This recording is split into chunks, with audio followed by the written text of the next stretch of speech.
E tielo machielo, Ohala kendo jasiasa e boma maduong' ma Kisumo mano migosi Edward Onyango ma bende ong'ere koda nying noero mar Bob CEO ne obago chenro go eko mag thieth manono ahinya to ne jopiny go eko ma bende wuok e kar dak mong'ore manoero ma Manyatta gi dwaro makende mar biro neno ni jopiny go eko yudo chenro go eko mag thieth e yorno mayot ahinya to kotenre koda weche go eko mag tuoche ma bende osebedo ka chando ngimagi koni kod kocha. En chenro ero ma bende ne oywa jopiny buora ma bende ne ochopo kendo ne yudo chenro mag thieth mopogore opogore mana kaka ipimonwa koda migosi Kevin Otieno ma bende en jawach e lo migosi Bob CEO. Kawuono nitiere Manyatta primary ka e lo Bob CEO wa partner gi Chenro Health Services wakelo thieth manono ne jo Manyatta ka mondo wathieth gi tuoche terete ma gin godo nono maonge chudo. Gima watimo kama wayudo ni e sectors wa mag slums gi jomodak kuondegi wayudo minewa kata wuonewa man kuondgi ok nyal get access to health care kaluwore gi maybe seche moko gionge gi pesa ma ginyadhi go osuptal ma giyud thiethgi. Gima watimo kendo wa make sure ni wa register joma pok register SHA mondo at least gibed e SHA mondo sasa ma gi shida to ginyadhi kendo giyudo thieth e yo makende. Ka bende migosi Kevin koro lero ne Kala TV ne dwaro mar migosi Bob CEO en ang'o kotenre koda weche go eko mag thieth e gwenge eki ma Kisumu Central. Mpango mwan go mar SHA mokwongo watemo ng'iyo ni the community tech ji obet e SHA. Bang' ka gisebet e SHA koro wanyalo timo follow up mondo wang'e ni sasa ma ng'ato tuo maybe onyalo lak ni pok ochulo SHA wanyalo manye mondo wang'e kaka onyalo temane mondo ochulne SHA mondo oyud thieth e yo makare. Gombo maduong' ma Bob CEO ni go momiyo kelo thiethni ka en ni ogombo ni ji tete mane community ka oyudo thieth makende kendo gidak e ngima makare kata kobedo ni joma onge nyalo manya yudo thieth okelo negi thieth mondo giyud thieth makende e yo manono mondo gidak e ngima maber.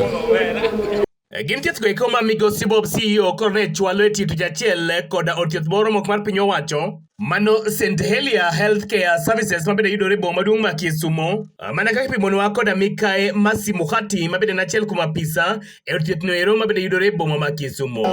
We are here from St. Helier Hospital in collaboration with Bob CEO Foundation and Shofco. Basically we are here in Manyatta to offer free medical services to the community and the environment around Manyatta area and any other person who is in a position to get to this field.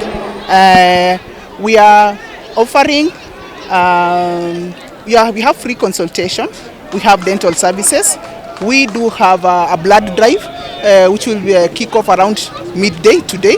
Ka bende Mikae Masi koro pimo ne Kala TV ni e kinde thieth maket kod mage moko kuom tuoche ma bende ne girakrego ne chalo nade. We are, because of the rise of cancer cases in the country, especially cervical cancer in women, we are equally conducting a cervical cancer screening and probably in case we have reasons for the medics to do a referral that warrants further treatment, the clients will be advised on where they are supposed to go.